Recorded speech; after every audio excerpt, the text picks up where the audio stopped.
Hello, I'm Rachel from Douentza Garden in Ireland, and it's September at the moment, a great time to divide plants.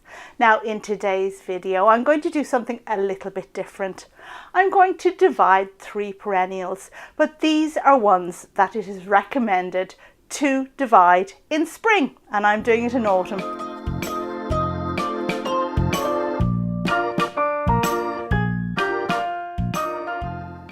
There are a number of perennials that it is recommended be divided in spring, and others that are recommended only to be divided in autumn. The majority of perennials, however, can be divided in either.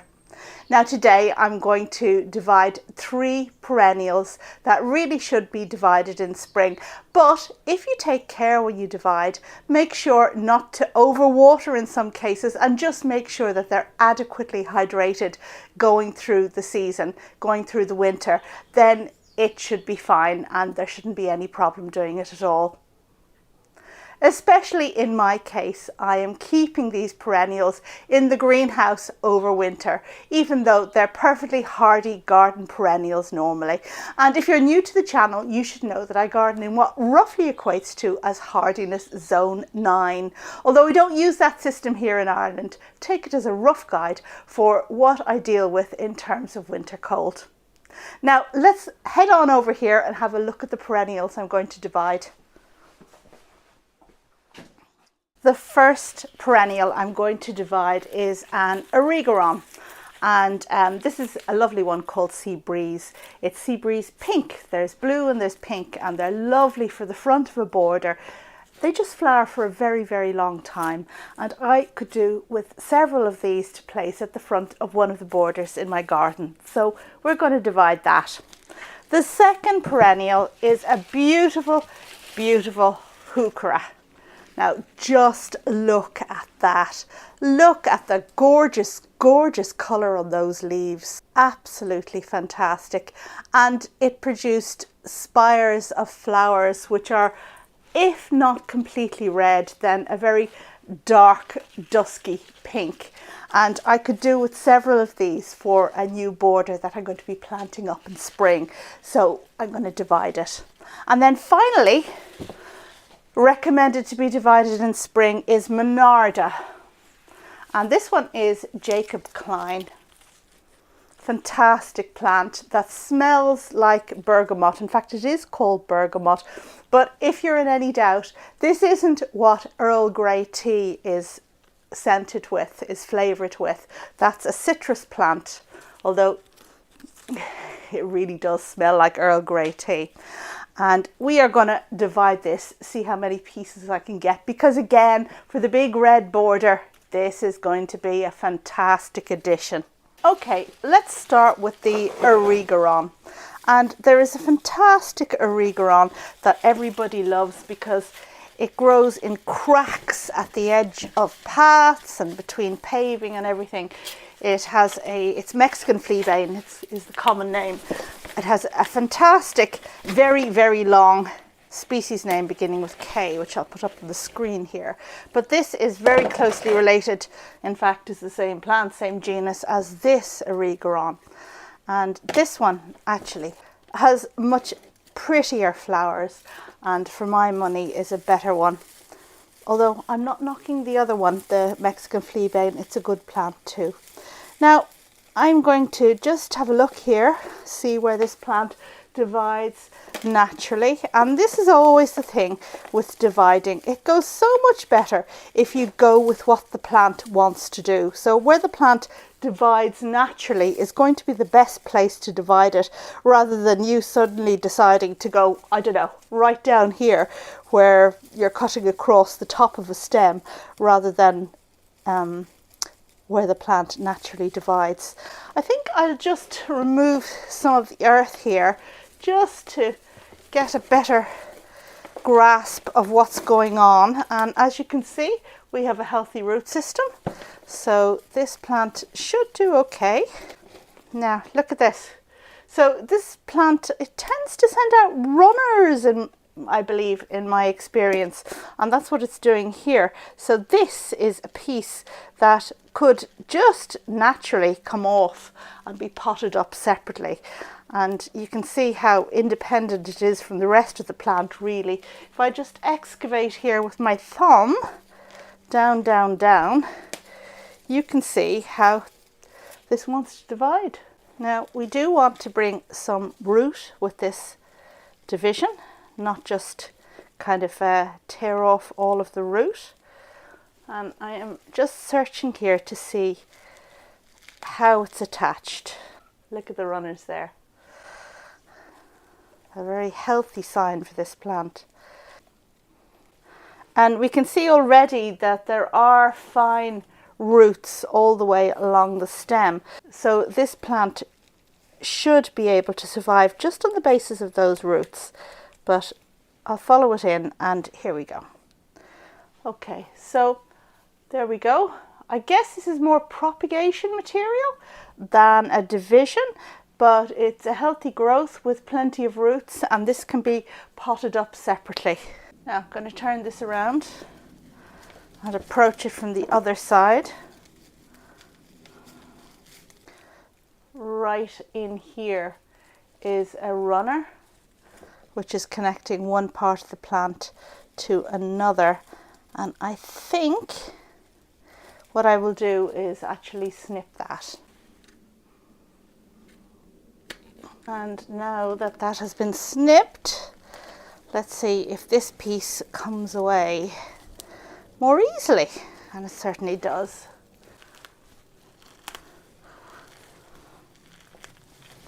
And we have a lot of tangled roots here, which I'm going to snap some of them. I won't worry about that too much, because it does have a fair number of roots. And here is another piece with 4 growths and plenty of root. So we'll put that aside.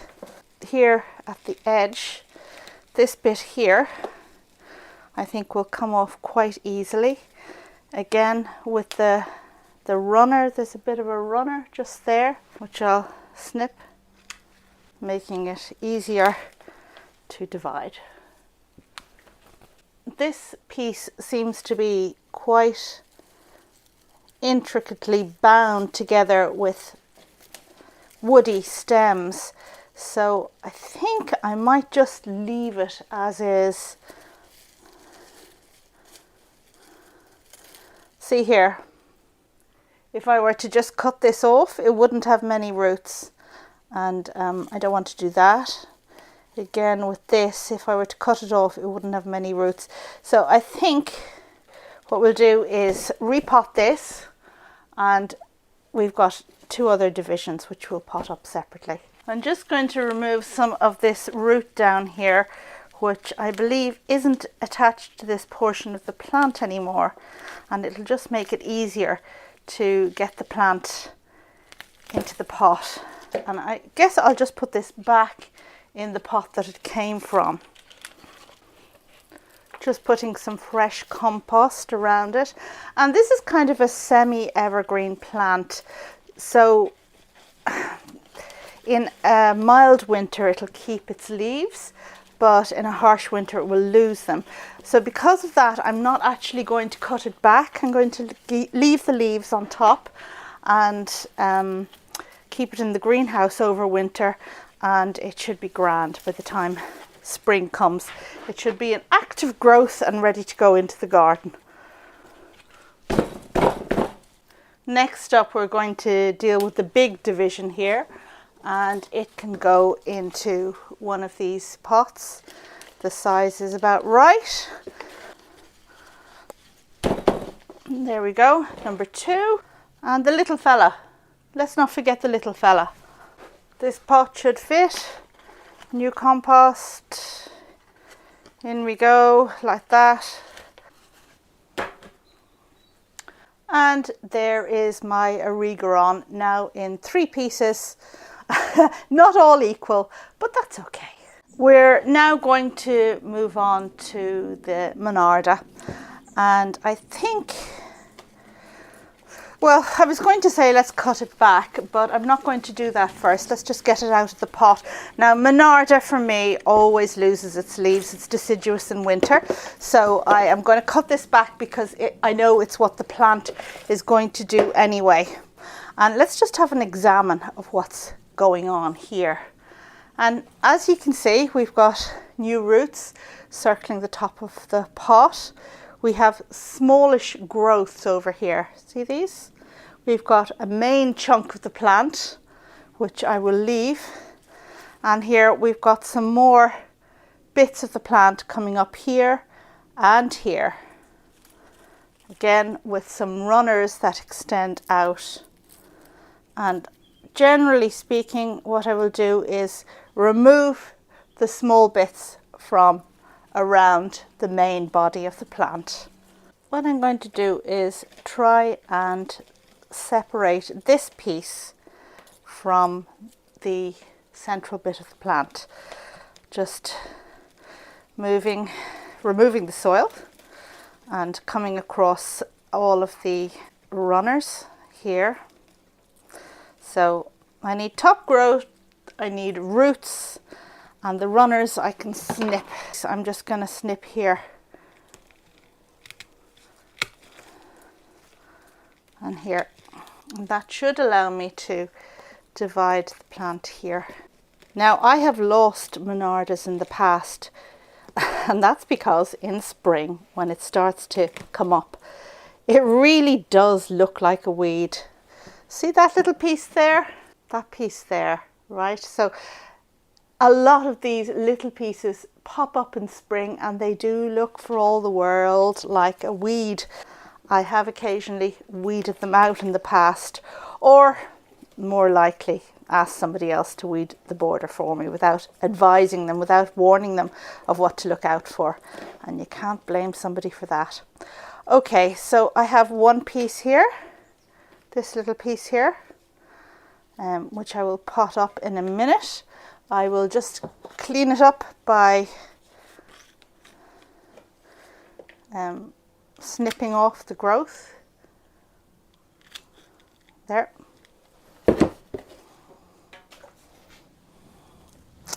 And now let's see what we have around the other side of the plant.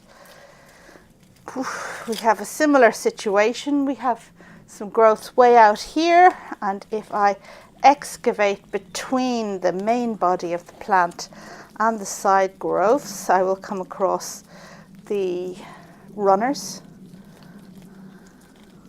which go out. I'll snip the runners, and there we go. Now, if this is already in your garden, if it's planted in the garden, it's very easy to lift with a spade. You just put the spade in and push down. You naturally sever the runners. The only trick is to make sure you take big enough clumps.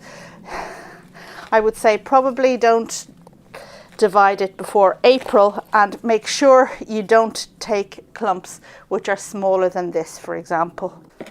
Here we are with the original pot it came from, placing it back in, replenishing with some nice good compost. This kind of sawdust compost it was in is not really great for keeping things watered. I find you have to water kind of like almost every day, which is a bit of a pain. As we all know, very difficult to get decent compost these days because of the fact that it doesn't contain peat. And of course, we shouldn't be using peat in our composts. But I do wish that the research would get on with it and that they would find decent substitutes for peat. Okay, that's that guy. And just to allow it to funnel its energy into making new roots, I'm going to cut it back. Next up, we're potting up this one. And this fella does have a lot of root, so I hope he will just get going very quickly. And finally, we have the Heuchera, which is coming out of its pot now. And here it is, all beautiful and regal and majestic. And now we're going to go in among these leaves and see what we can see. Take your time with this bit. Find the natural divisions. And if I just excavate like this, you can see that the soil comes away. But we may need to do a bit of snipping. And actually, the Heuchera you can propagate with their rhizomes quite easily. Now, between those two, I want to separate those two. I'm not going to try pulling, I'm going to try cutting. It is hard to get in there. Okay, so I'm actually breaking the rhizome here, and I think what we're going to have to do, rather than divide, is to propagate. Now this is as I suspected, but I hoped it wouldn't be.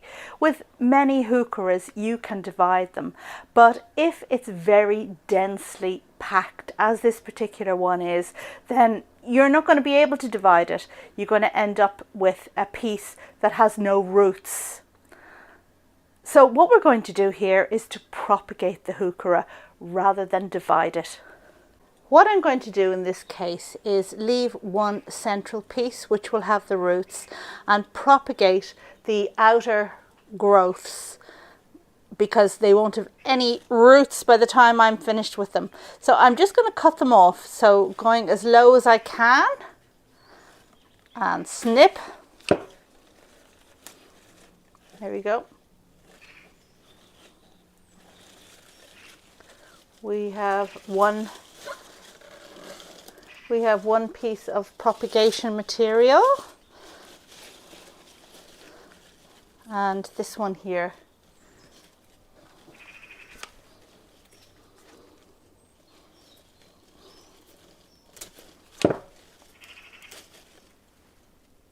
Again, let's take a final piece off here.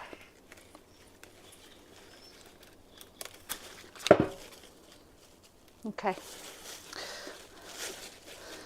Now this central piece I will remove some leaves from, because it has sustained damage to its roots, and it has a lot of leaves which it's struggling to support, or which it will struggle to support. So we'll just take off some of them, and I will repot it in a mix that has some sand added to it, just for good drainage. We'll definitely take off the flower spikes. Now I'm going to tidy up this propagation material so that we can get on with the propagating. And that involves removing a number of the outer leaves, for the same reason as we did with the central part of the plant. This plant has no roots, so we need to get it to concentrate on producing roots, and that's going to be tricky if it's busy trying to sustain leaves. The outer ones are the oldest and the least use, and we will leave the leaves at the center because they're the most useful. Any kind of like skins like this, you should try and get off, but you mightn't be able to get it all off. And this is very similar to propagating Virginia, which you've seen me do before, and that, as you well know, has been enormously successful. As these plants don't have roots, they're very prone to rotting. So I'm going to make up a mix that is about 1/4% horticultural sand or perlite, whichever you happen to have, and 3/4 regular potting mix.